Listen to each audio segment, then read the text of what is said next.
Welcome to the Consulting Kingdom, the ultimate podcast for business consultants who are ready to master their craft and make a meaningful impact as a kingdom business.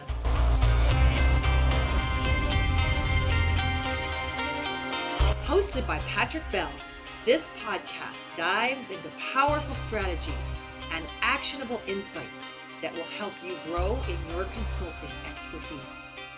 Through expert interviews, the Consulting Kingdom pulls from our guests their advice and equips you with the tools and knowledge and heart direction necessary to drive extraordinary results for your clients and your business. Be sure to subscribe to the podcast and follow us on social media for exclusive content and updates.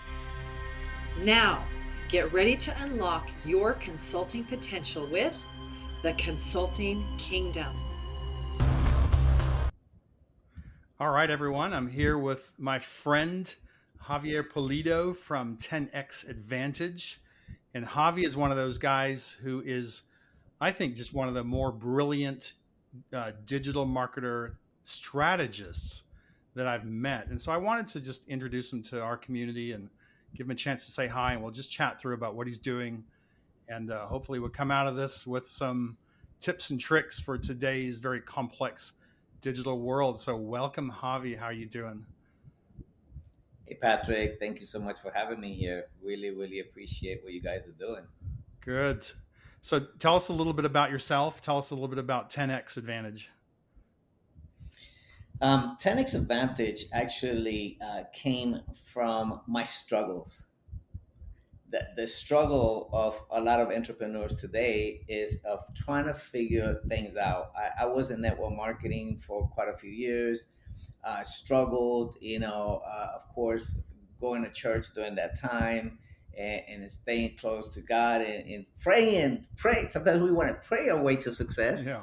And that just didn't work out for me. And finally, I just decided to go all in into digital marketing, got certified with ClickFunnels, worked with a lot of softwares, and finally realized that I was finally realized is what was it that I could help the business owners with, which it was, we all have a gift, right? And mine, I just fell in love with digital marketing. It's just amazing when you know what you're doing and when you know how to help somebody. Sure.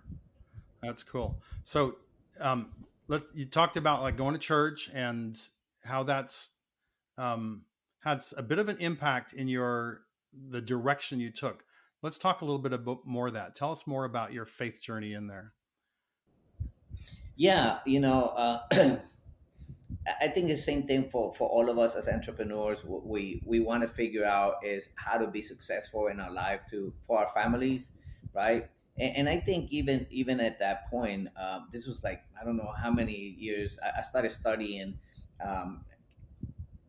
business ownership with kingdom principles, right? And I just started realizing, and God started speaking to me into Deuteronomy 8:18. For it is God who gives us the ability to create wealth, right? And Jeremiah 29:11, when it says, "Well, we know the plans we have for you, plans to prosper you, give you hope in the future." And I see a lot of Christianity and a lot of business owners in the kingdom that are struggling really bad, right? So I was kind of confused. I was like, if we're supposed to have all this, why doesn't the Christian community have it? And so I went to study that. I actually did a couple of sermons on that at the church and talked about money because that's something that God, in the whole entire Bible, God speaks more about money than a lot of other subjects that we think. He actually speaks more about money than he does about sin. Oh, interesting. Okay. Yeah. So I went into so what is it that people do that? And I just think that we have a misconception. I think the enemy is trying to tell us that you don't deserve it, that money is not good, and money is just a freaking tool that we can use to impact the world, right? And I think for me that was my aha moment. I was like, what can I do with these tools to impact the world? And everything in life, I think most of entrepreneurs, we try to find that quick success story or that millionaire elevator to Yeah, success versus the stairs, right? And I just think that the society and the gurus out there, um, they painted a picture of success being so easy, and that is not the case. Because if it was easy, everybody would be successful that's true. today, especially us in the kingdom, right? Because God should give us. He says, "Seek." He will give us everything that we want, right? But there's a lot more content in there when He says, "Seek Me first." And I think sometimes we're not seeking Him in our business the way we should be, and we say we are, but just like everything in life, we have some blind spot that we need to analyze. What is it that we're doing? What is it that we're not doing? And are we really intentionally getting up every morning and say, God, use my business, not for mine, but for your That's purpose, right. right? So think about this. And Like you talked about, I mean, we got so many factors going on here, Javi, about you've got your faith, where you're saying seek first the kingdom, and then all these things get added to you. And so I'm going to ramble. Maybe I'll ramble. Maybe I'll preach. I don't know where we're going to go with this, but I feel like sure, sure. the the the church I grew up in was seek first the kingdom and don't even focus on that at all. And you don't even need to grow a skill in that. If God wants you to be successful, He will. But then, if you do find that level of success monetarily, we're going to judge you because you were probably, you know, seeking mammon over seeking the kingdom. And so we've come out of that background where gaining It's good, wealth yeah. is looked upon with suspicion. So now we take that and you overlay it with the skills you need to build a business and the incredible amount of time and energy and skills that you need to develop over the time and the patience you need to do that as well, right? And then still keeping that in mind with seek first the kingdom, God adds these things, but God help me from focusing on these things so that they don't be what I'm seeking, but saying, thank you, Lord, you've added that, but let's go and see what you want to do. Sorry, I'm just rambling on a rant here, but That's good. That's good. That's good, Pat. That's good, Pat. I didn't know you were going to preach today, but okay, that's good. Well, so true. It's like we have a gift. Let's go back to the Bible. All these people from Solomon, from David, they had multiple wealth. So why are we so broke? Could it be that our heart is really in the mammon, not in the purpose? hmm,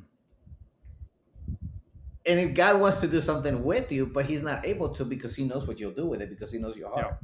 Now, your daily activities, like if your daily activities is just to sell something or to sell to increase yourself.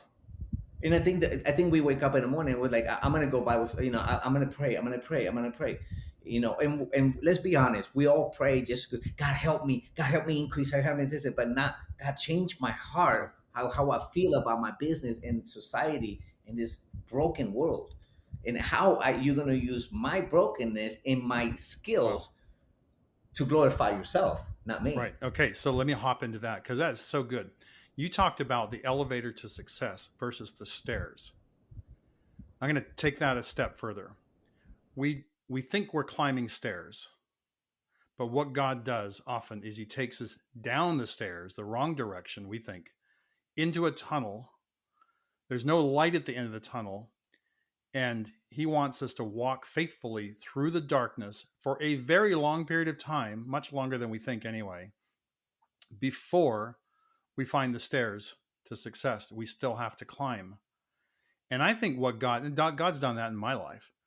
I think what God is doing is testing us day by day by day by day, year by year, to see what character we're building and where we're keeping our focus, so that when we get to the stairs, we can climb the stairs and He can trust us with what He has for us at this top of the stairs, because He has seen our motivation and our faithfulness through the journey of the tunnel. Would you agree with that? Or Powerful, powerful, and on top of that, let me put some context behind this, okay?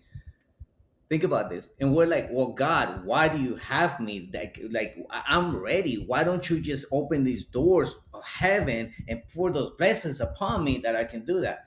And God knows our heart, and He knows us so well. And it's kind of like you, Pat. You have kids, Yep. right? When those kids were 5 and 7 years old, would you give them the keys to your car? Um, I might give them the wrong key to my car, but I'm not going to give them the key. Exactly. Maybe Yeah. the go open the trunk and hide in there, but not the keys to go drive, Yep. right? Why not? Because they will hurt themselves. They don't know what to do with that car. They will destroy. Even a teenager, sometimes we do that. Yep. Backstory. That's another Sure. one. That's another. Yeah. All Another been theme. there. Yep. But it's the same thing with God, like what you just said. He's like He's giving you one so you can start climbing one step at a time, so you don't fall down the stairs. So when I give you the elevator, you know who put you there. Yeah. That's so good. Yeah. Well, your father hands you the key to the elevator, is what's happening. In, in what does he say? In due time, Yep. not in your Yep. time, not in your Oh, time, it's so but in fun. due time, which is really the hardest part of it all.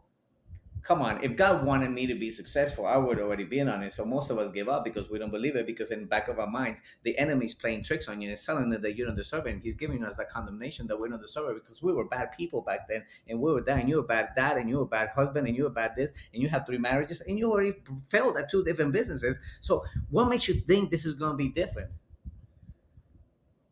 That's good. Joseph had to go into the pit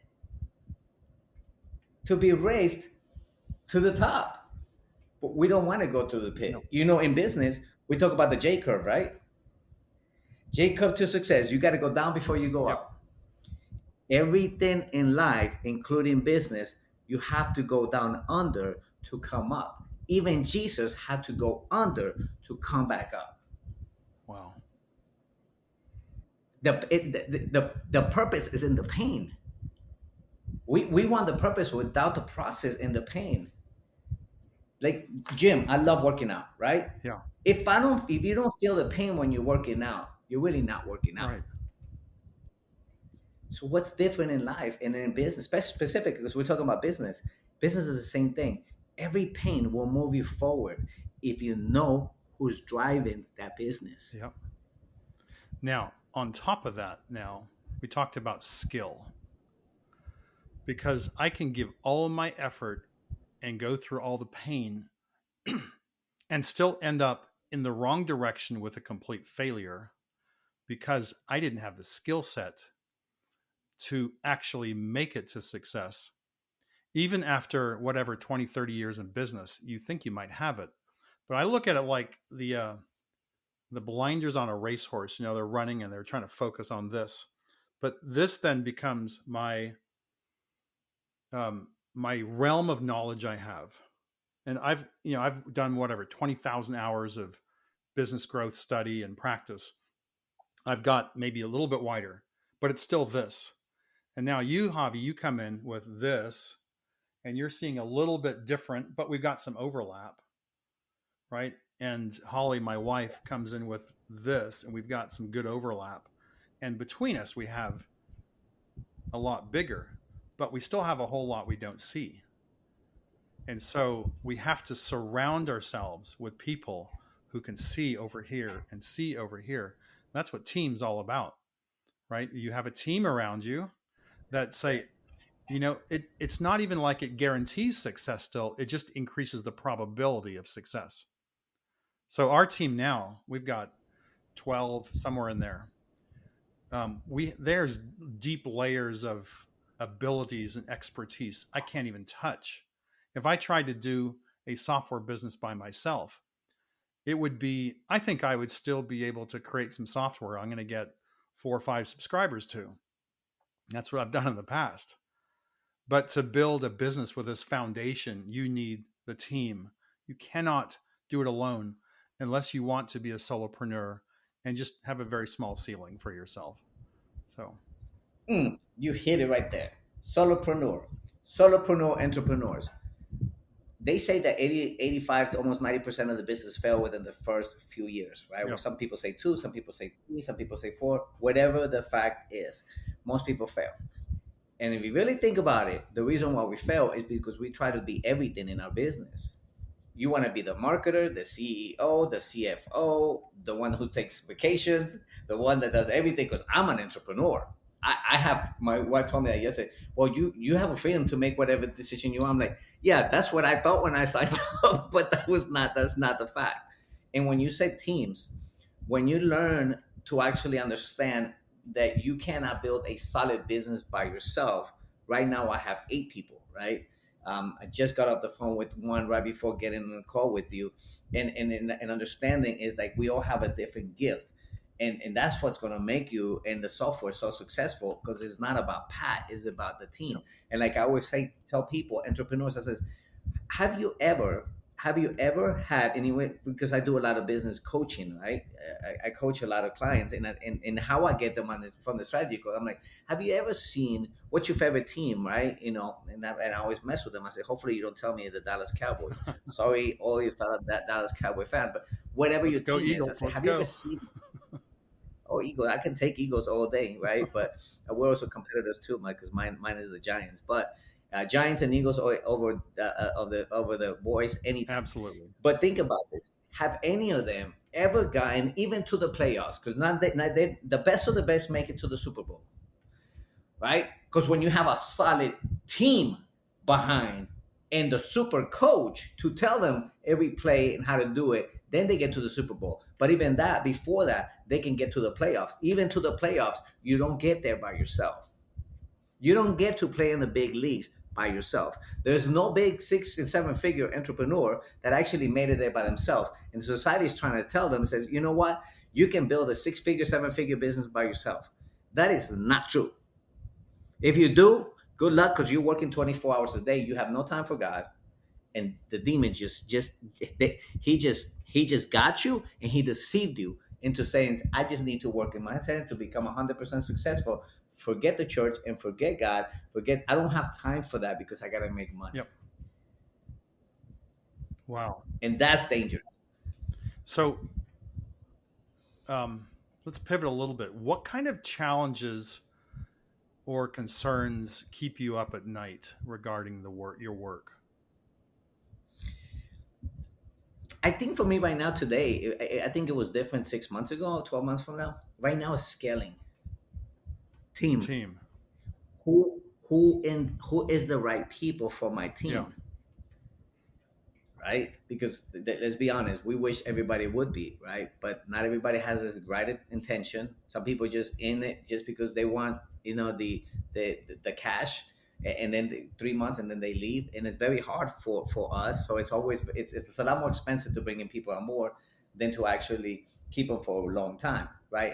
And most of them, I read a book from Grant Cardone, talk about the millionaire employee. So for all those people who actually you're working for somebody else, you can still be a millionaire as an employee. They just, people don't understand how to build that. So we all think that the only way you become successful and a millionaire is being a business owner. That is not true. So expand on that a little bit. Like you're talking about intrapreneurship, right? Inside of a business, being an entrepreneur inside of an organization as an employee. Is that where you're going with it? Sure. For example, let's just say I'm actually coaching an irrigation company right now, right? I told them, I said, who is your people that you trust and so forth? These are the people that's doing the actual work, right? I said, how much are they making? Whatever they're making a month, whatever they're making a year. Let's just say they're making 75K a year. Yeah.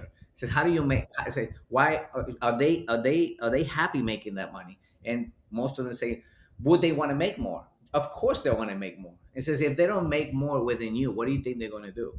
They're going to go find somebody else for an extra dollar an hour and go leave them because I need to feed my family and I want the success for me. So you're not giving it to me. I'm going to go find it somewhere else. So what this entrepreneur, the millionaire employee talks about is actually saying, how do we grab let's just say I'm one of the employees. How do I grab Javier, and he's good at digital marketing, but now I can grab him and say, hey, Javi, you're so good at that. You're so good with people. Would you like to actually, on the side, go and sell?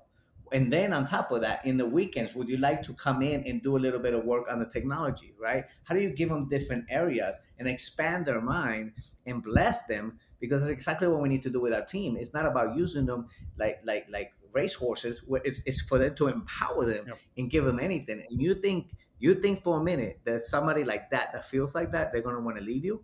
And the answer is no. Right. That's right. So let's look at this from the point of view. If you're watching this podcast or listening to this podcast and you're an employee, how can you take this idea and run with it? So maybe you're an employee, you want to be a business owner, and you think, how can I make more money in my business? Perhaps you're someone that's got really good ideas and you have confidence that you can expand those, take that idea and run with it in the company, see the company grow. Here's what you do. This would be my advice anyway. Maybe Javi's got some other ways to tweak this or make it better. But you detail the idea and how you would implement it. You look at the potential impact on the business. You go to your employer and say, I have an idea that can bring you more money. I would like to make an agreement with you that I will do this on my own time or for a percentage of my time. I will cover the expense of it. And if we can grow the business and we'll be able to track our results, I would like X% of the increased revenue. The boss will likely say, that's a great idea. At which point you must say, let's put that in writing. I want you to sign off on it. Because if you don't get them to sign off on it, they will say 6 months later, thanks, Javi, that was a great idea, but I didn't agree to that. We don't have a contract. And then they will disregard what you've done. So you have to get them to sign off on that. Javi, do you think someone who's an employee, if they want to get into consulting, they took an approach like that because they're still an employee somewhere, they can see success from that? Would that be a good starting point for them? Almost a rhetorical question, because I think it's a good starting point.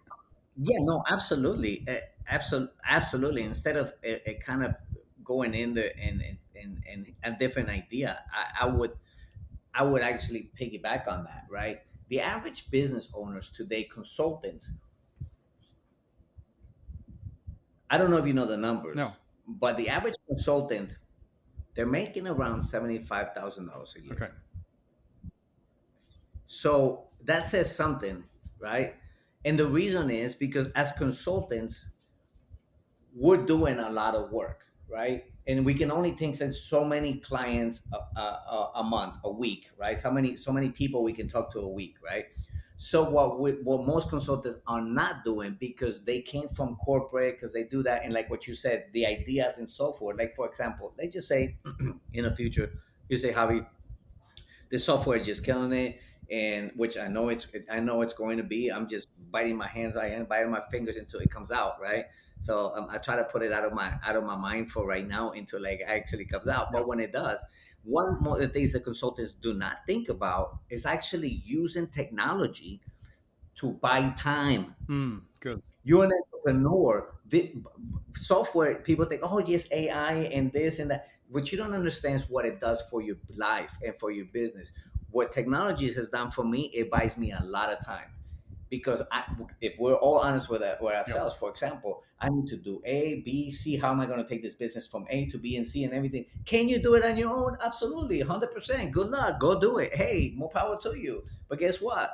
You're you're leaving money on the table because we don't want to spend money on software. And the problem is when you buy we see it backwards. And again, this is when we need to use wisdom, the wisdom that comes from God. Because if we actually use it and implement, like knowledge is great, but knowledge with implementation is just useless. So a lot of people are talking about this, and if you really think about it, it's like, do the numbers. Says how much, if let's just say the software cost me, I don't know, $300 a month. If it's costing me $300 a month, how much time is it saving me to do these things if I was to do it manually? And then now if you use that wisdom, that knowledge that you have from that software, and then you say, whoa, if I do the numbers right, this is going to save me 20 hours a week. Now can have a client extra, and he's paying me an extra $2,000 a month, and now I'm paying $300 a month. I don't know about you, but that's probably around 5x. Exactly. Yeah. So think about what you need to make per hour what does that software save you in terms of hours, right? What value does it bring? And is it worth the time? Which for some Yep. people, let's say, for example, this sounds a bit crazy, but I learned this a long time ago living in Kenya. If I want to make $200 an hour and I have to drive somewhere and I'm driving an hour there and an hour back, that costs me 2 hours. Well, Yep. could I have someone drive me for there and back? It could be Uber, where it might cost me $50 there in North America and $50 back. What's $100? But I've freed up 2 hours sitting in traffic doing work that I can bill out at $200 an hour. That's the difference, Exactly. right? It's just a different way of thinking. We think, why would I hire? I can drive myself. It's just an hour there and back. Well, that is 2 hours. You don't get that back again. And then, Yep. this, of course, the obvious extension of this is you're going to be a consultant. Why are you doing any social media for yourself or for your client? Like, why are you posting Facebook things, whatever? Get someone to do that, because that's the $5 or $10 an hour job. Don't be doing that kind of stuff as a consultant. Right. So that's a super great point. It's like we sometimes we want to spend. And I just had a conversation with somebody yesterday. She's like, "Well, I'm posting this. I'm posting." I'm like, "Why are you doing that yourself?" I'm like, How much is?" And then what I was telling myself, "How much is your hour worth?" She said, "Well, I'm $130." I'm like, "So you're paying $130 to do your social media?" She goes, "Oh no, I'm doing it myself." Yeah. I'm like, "You just told me your hour's worth $120. Yeah. I can find somebody $5 and do that for me." So basically, She was like, she's outsourcing internally to herself to get it yes, done. $120 Yeah. versus $5. So I made, 2 social media posts that cost me $260. That was a great deal. I'm like, wait. So, yeah, example. I don't know if I ever told you this, but we just developed voice AI. Yeah. Like I just paid almost $140,000 to the servers and stuff like that. The voice AI. What problem am I solving for that? I was trying to solve the problem of people making appointment setting because I'm the, I've struggled with this so much with clients because I work with a lot of coaches, consultants. They're not making the calls. They're not following up. And I'm like, I put this on autopilot, right? And I'm like, before you ask me how much it costs, let's find out how much it's costing you right now. That's good. And we put the numbers together. It was like 10 times cheaper to actually have AI. Oh wait, I don't want to use AI. It just sounds freaky and all that. I'm like, you have GPS. You've been using it for how long? Amazon, Alexa, all these. I'm like, what do you? I just got a call this morning from my Vision appointment tomorrow morning. It says, "Hi, I'm calling you from Vision," and you could tell it was AI. Right? It says, and we just want to make sure that when you come 10 minutes early, and this and that, whatever. Dude, that would have cost somebody how much? An hour for 5 hours to call people all day and do that manually. And again, the reason is I say that is because like we need in what we're at today in 2024 as entrepreneurs, as solopreneurs, as consultants, you need to start looking if you want to grow, you have to start looking at technology to make your life easier and to delegate all this stuff to AI, to assistants, Yeah. to software, to do that work for us. And that is going to be because if you're not doing it, your competition is. So, Javi, tell our audience what you're working on right now and why they would want to take advantage of that. You mentioned voice AI. Tell us about that. Well, it's very simple. I've seen the struggle with people. I actually, one of my friends, he's actually owns a